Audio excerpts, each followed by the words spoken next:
A huge thank you to Ahrefs for sponsoring the full second season of Work in SEO podcast. Ahrefs is an all-in-one SEO toolset with free and reliable learning materials. Junior marketer, SEO expert, you'll find Ahrefs toolsets powerful yet easy to master. As a beginner, you can learn how to perform many SEO tasks thanks to Ahrefs YouTube videos, beginner's guides, and blog. By the way, do you know that Ahrefs is hiring? Do check their open positions on ahrefs.com/jobs.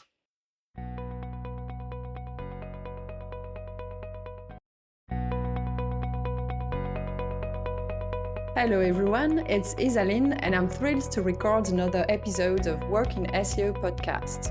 A podcast where we explore the diversity of career paths and we interview amazing people to learn from them and help you find your way in your SEO career. I'm Isaline Mühlhauser, SEO nerd and content strategist, founder of the SEO consultancy pilea.ch. Today, I am joined by the brilliant Nerissa Marbury. Nerissa is founder and president of One Epiphany LLC, a digital marketing and operations consulting company. Nerissa helps clients amplify and share their message so they can connect with their ideal clients and grow their business. It is a very impressive career because she has 20 years of digital strategy and operation experience. So this is a real honor to have her today in the podcast. Hi Nerissa and welcome. Hello, Islan. It is such an honor and pleasure to be here today and be a guest on your show. And maybe a little bit of history for the people who don't know us yet. We have been exchanging messages and emails during about a year or even more. And that's one of the extra reasons I'm happy to have you today, because I remember the first time I interacted with you, I was such a beginner as a company founder. It was the beginning of my company. I was very unsure of myself, but you just sort of embraced me and asked me questions, and you really treated me like an equal, and it was really good. It was a really good feeling for me.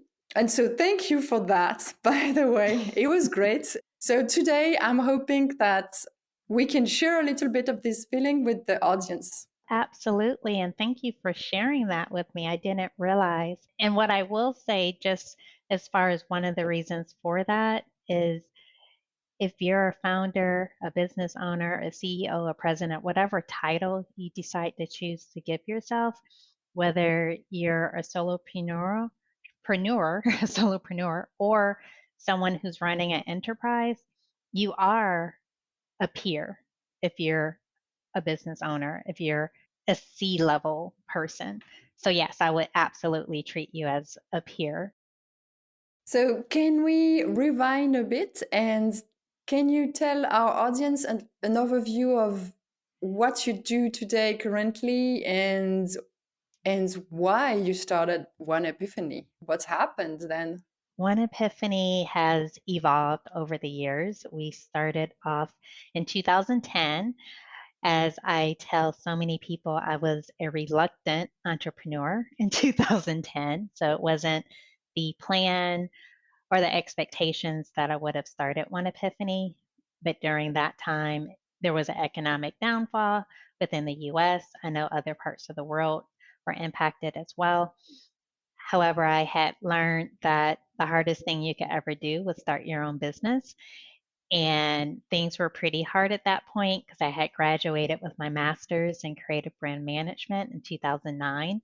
And for the first time ever, I couldn't find a job. And so I started One Epiphany in January 2010 just because I had more time than money and anything else. And I was just kind of like, it's a little pet project. I've been doing these freelance things. So fast forward, it wasn't until 2013 that I really decided to see if I put my mind to it and really put effort into the business, how far I could take it. And I've been riding that wave ever since. So in 2013, unlike in 2010, I was focused on brand marketing. In 2013, I shifted to digital marketing. And at the end of 2019, going into 2020, I was looking to evolve the business again, where we would focus on a niche industry that followed one of my personal passions because I wanted to integrate my personal passion more into my business, and that's tourism and hospitality. Well, the whole world knows what happened in 2020, a global pandemic. So at least my desire to go full steam ahead into the tourism and hospitality industry as having that be my company's core niche didn't quite work out as well as I would have liked. And so instead, I started thinking about the services that One Epiphany has offered over the years and which ones we really enjoyed, which ones we do well, and which ones we wanted to do more of. So although One Epiphany does, we can do a little bit of everything when it comes to digital marketing, our core focus from a service side of things is search engine optimization, which that's how we started talking, email marketing and automation, marketing operations, which does include project management. And then, of course, all of these aspects requires some level of strategy, and we always provide strategy to our clients. And when you say that you were a reluctant company founder, what exactly did you fear, or what did you envision that you wouldn't like in being a company owner? Well, this goes back to when I was in grade school, where I did envision myself owning a company. I wanted to be a business person since sixth grade. That was how I defined I want to be a business person. And then by time I was in college, I knew that I wanted to acquire a company that, was having some challenges and be able to turn it around successfully and run it very well. So I always saw myself buying an existing company and going from there versus starting a company from scratch. And so that's why I was saying I was reluctant because it was not on my radar whatsoever to start something from scratch. But as I have been saying, probably since then, life happens. And that's when you need to take advantage or at least figure out how you can pivot in order to make things work better for you. I hear that in fact you had this leader and this feeling already that you wanted to run your company.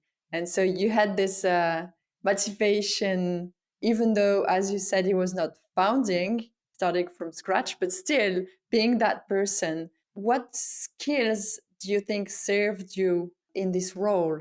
Did you have them already, or it was more a process of developing skills? I think it's a combination of the two. You won't ever have everything, and at least for myself, I enjoy learning. So I want to ever say that even for an area that I'm very good at, that there isn't something I still can't learn. As far as like skills for being a business owner, you definitely need flexibility. I believe you do need attention to detail.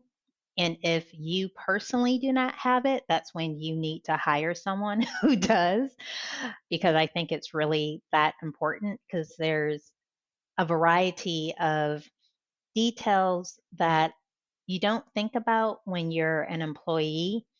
In the US, we call it W 2 is the tax form that you get. And then when you're not someone's employee, it's a 1099. So I'm like, when you're a W 2. So when you're an employee, you're typically just focused on your specific responsibilities for that specific role within that specific company. However, when you're a business owner, you have different constituents, different stakeholders, different clients, externally as well as internally, and you have to be able to manage it all. You're also wearing different hats at different stages of your business. So I am a proud micro business.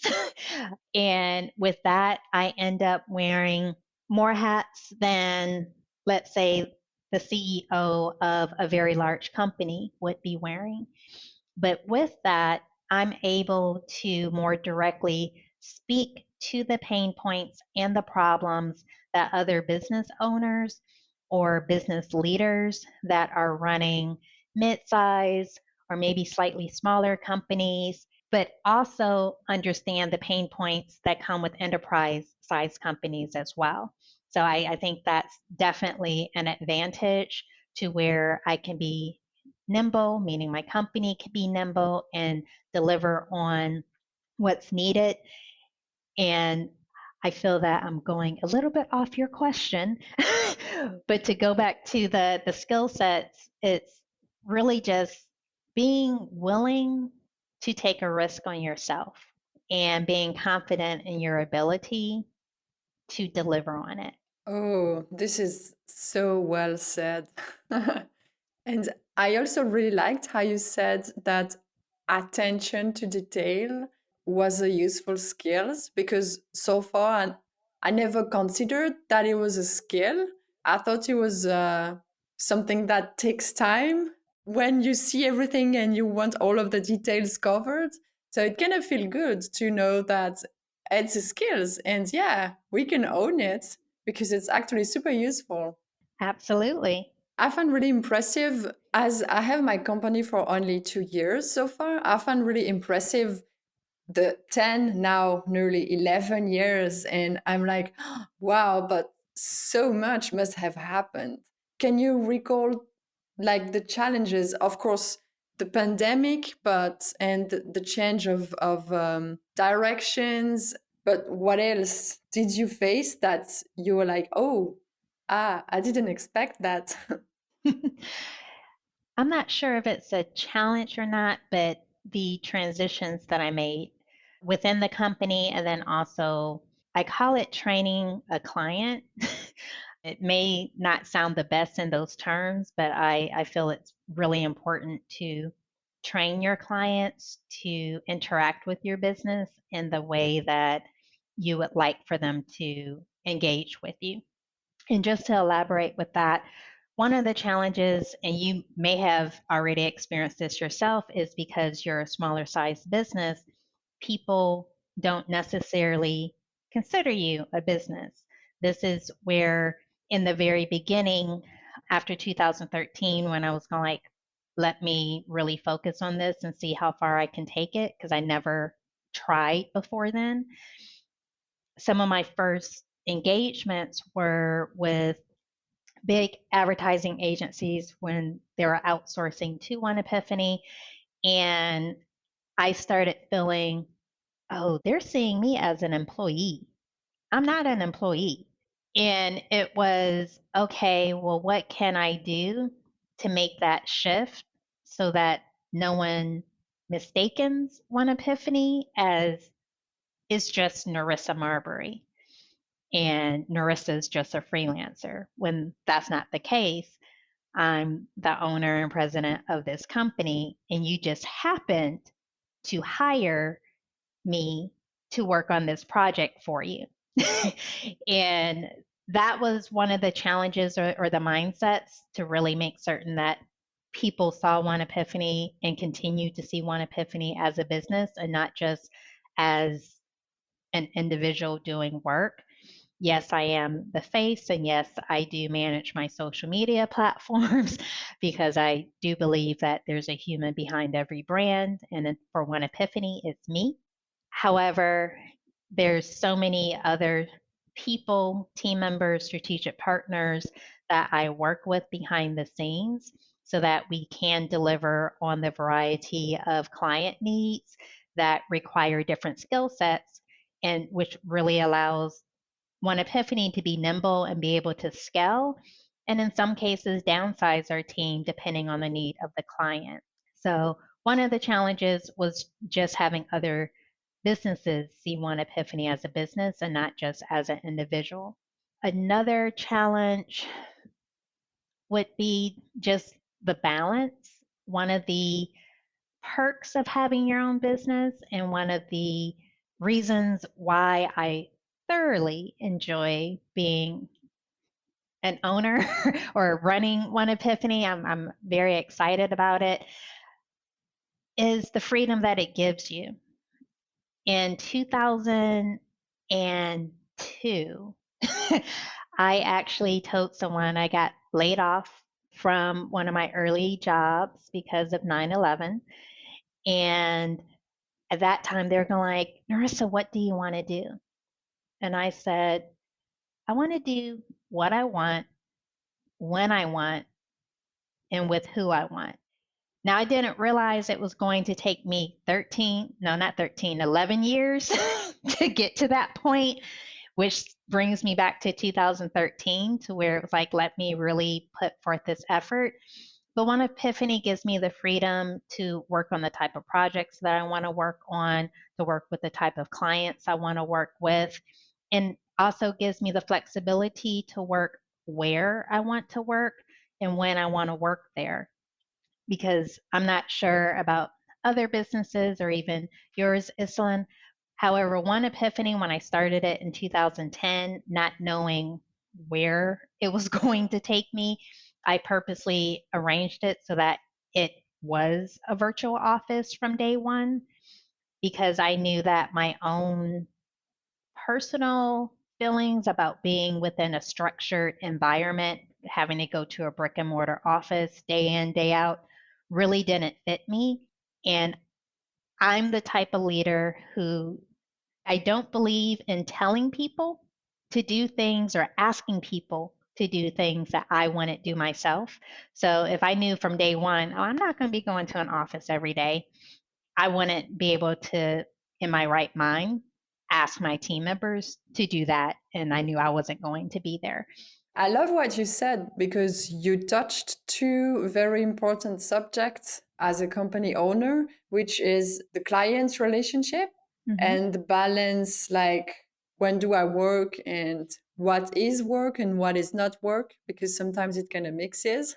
And to go back on the first subject, can you give me an example of actions or a process that you have implemented in your relation with the client, maybe at the beginning of a relationship, to show them, to position yourself as a company? Oh, that's a great question. Well, first and foremost, because some people don't do it or they do it in the very bare minimum way, contracts. Contracts are extremely important. Is not necessarily for when things go well. A contract is for the unexpected negative aspects of business. Thankfully, I only have a couple of those situations out of the 11 years, but contracts are definitely important. So, from that, it's having a master service agreement as well as a statement of work. The master services agreement has my legalese, the template, boilerplate type contract language that is consistent across any client that One Epiphany engages with. And it's very similar to what you will see with larger companies. I felt that that was really important because the companies that I engage with are a variety of sizes, and I wanted them to say, oh, she actually, this is something I'm familiar with seeing. And so that's one aspect. And then the statement of work is probably typical to most people's statement of work. So I really won't go into that. However, I have interacted with different companies because sometimes I'm the client, One Epiphany is the client, and I do take note of how they present themselves contractually. And, it's just a little bit interesting. So I would say for me, it's starting with the contract, is also providing the client in personable ways. You don't have to be mean about it, but setting your limitations, because you had mentioned earlier about those boundaries and getting the balance.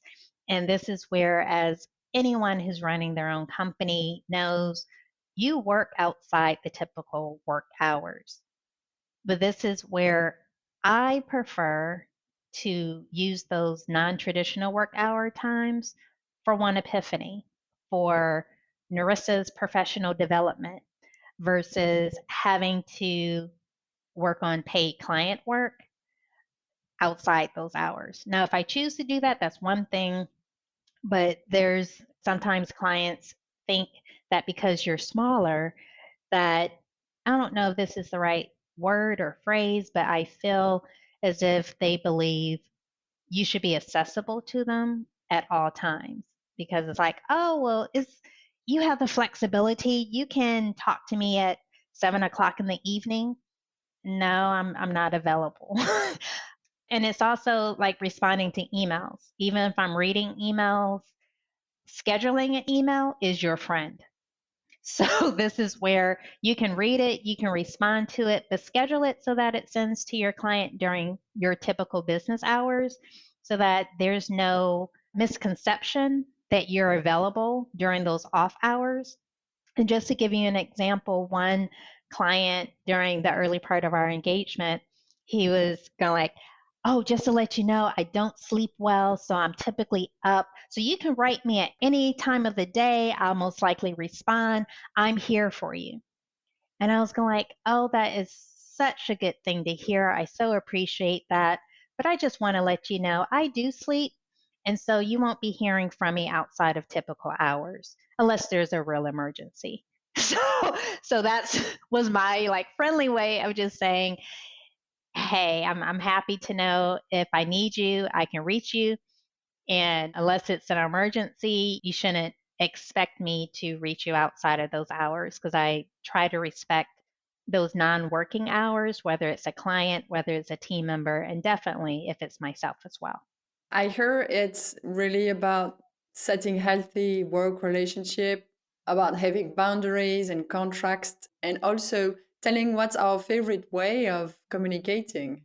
For instance, I'm also a big fan of scheduling email, and I never answer work related questions on something like WhatsApp. I always like, even though they would send me something, I would answer per email just to let them know, to transfer the information on a channel that I feel comfortable with.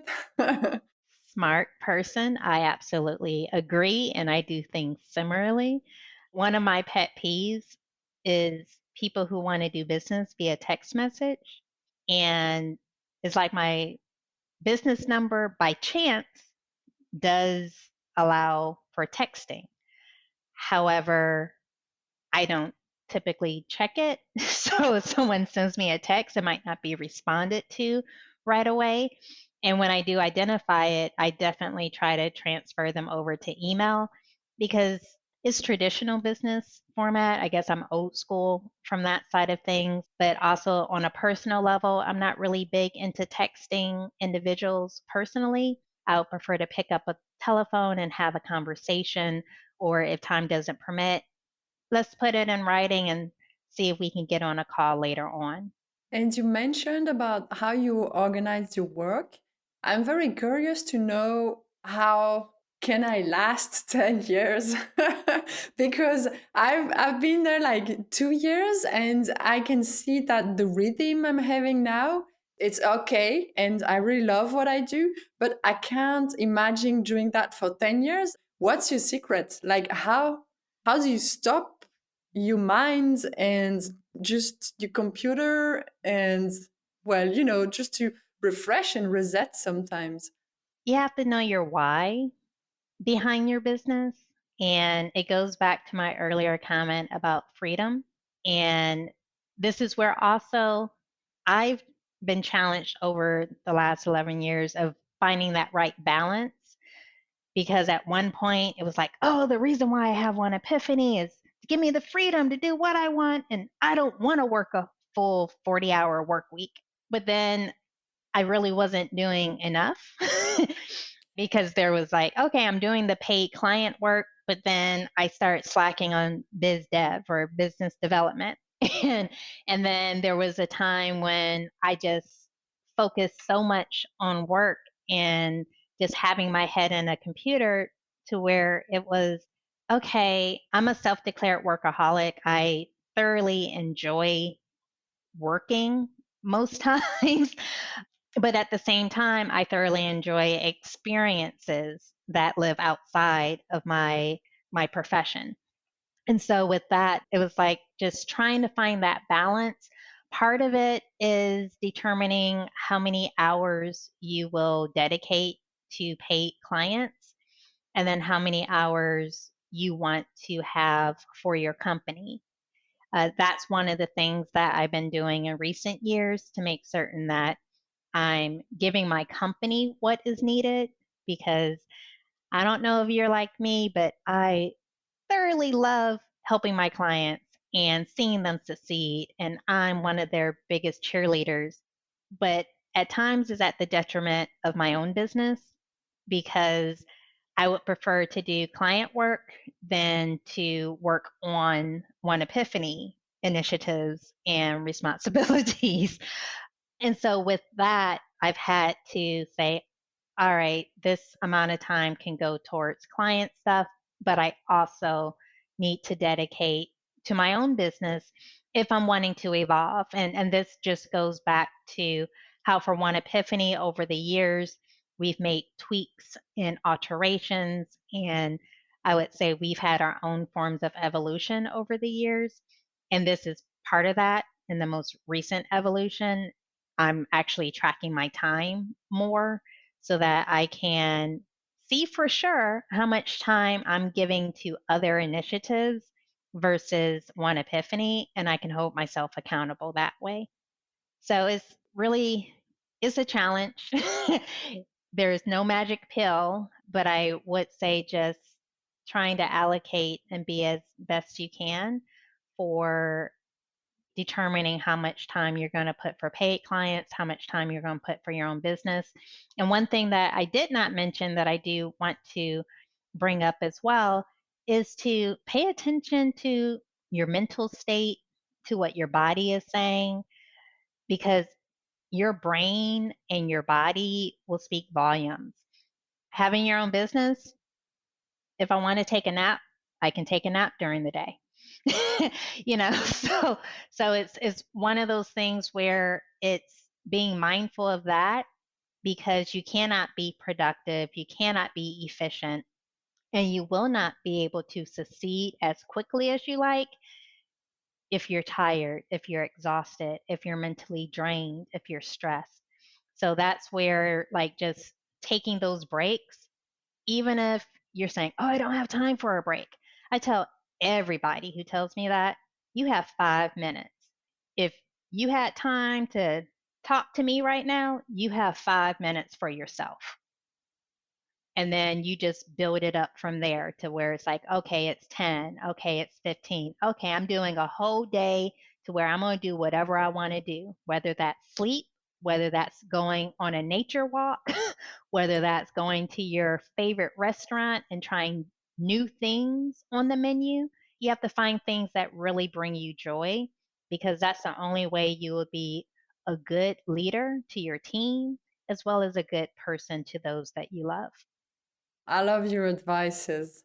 And I'm going to try to follow more of them, especially when you say, well, to know how much time to dedicate to the company, because that's, at least in my case, that's very often that I didn't plan enough time to do that. And then, well, I spend my whole weekend doing invoices, for instance. So I really like this idea of planning and, of course, tracking the time, not only the time for paid work, but also the time for companies' work. And I see that we've already talked a lot and you've given us so much already. Can you tell us, what do you see next for Nerissa? I mean, for yourself? Oh, wow. What do I see next for me? Great things. I am, well, actually, see, this is where I was about to start talking about things I'm doing for One Epiphany, but you said for Nerissa, so I'm taking that as me personally. I am looking forward to emerging back into the world. The reason why I say that is because typically people are, one of the first questions people ask me is, where are you? because I could be a little bit of everywhere within 1 month or within, I guess, an entire year. And so it goes back to what I was saying, my personal passion is travel. I really like exploring, introducing myself, and learning about cultures that are different than my own. I think that having that understanding makes a person help make the world a better place, because the similarities across nationalities and cultures are really more alike than different, at least based on my personal travel experience. And so for Nerissa, it's travel, it's having more opportunities to join podcasts like yours, to be able to get on stage and speak about my business, about the industry, marketing, or what have you, and about some of my personal beliefs and perspectives. I'm definitely doing more talking or speaking engagements, and I'm looking forward to being invited to more. And what about One Epiphany? For One Epiphany, this is where we are looking for opportunities to work with destination marketing organizations, as well as moving into, I've been calling it SBA related organizations. So, because we're a US based business, for those of you who aren't aware of SBA, it's a Small Business Administration here within the United States. And One Epiphany and myself over the years have been big supporters of entrepreneurs, startups, businesses of all sizes. And I'm wanting to help support the organizations that support these businesses. So, for example, One Epiphany has or is working on building up its relationship with the Small Business Development Center within the state of Michigan, which is one of those SBA related type entities. We're working with innovation centers in order to help support different phase companies with their marketing. And those innovation centers are typically funded with SBA funds. And really just trying to identify ways that we can continue to build our team, expand internationally, because we have had international clients, but we definitely want more, and to be able to assist them in marketing to other Americans if the US market is where they're trying to be. And where can people, if they have further questions or if they want to get in touch, where are you? What's your favorite platform or channel? Well, across all social media platforms, you can find me at One Epiphany, same as my company name. I'm typically very active on LinkedIn as well as Twitter. You can find me on Facebook and IG, but if you want to have a conversation with me, then I would say Twitter and LinkedIn are your best bets. And my website, you can check us out at one-epiphany.com, learn more about the company, our services, and if you're interested in having a conversation or doing business with myself or One Epiphany, let me know. We're here to help. Thank you so much for participating to the podcast. And I totally second what you said because I've been following you. So I recommend everyone to follow you on Twitter and LinkedIn. I really like what I read from you. So go and follow. Thank you. And that's it for today for this Working SEO podcast. Of course, you find the podcast on all your traditional podcast platforms. We are also on Twitter. That's handle Working SEO, pretty easy to find. Please do send me some feedback or some questions. If you have some, I'm happy to either answer or transfer them to someone who would be able to answer you properly. And that was a beautiful podcast. I'm really happy I got a chance to talk to you, Nerissa, and I'm hoping to see you at more conferences then. Absolutely. I'm looking forward to that as well as we start traveling more in the near future. All right. Thank you, everybody, for following us. That was Working SEO Podcast, and see you next time.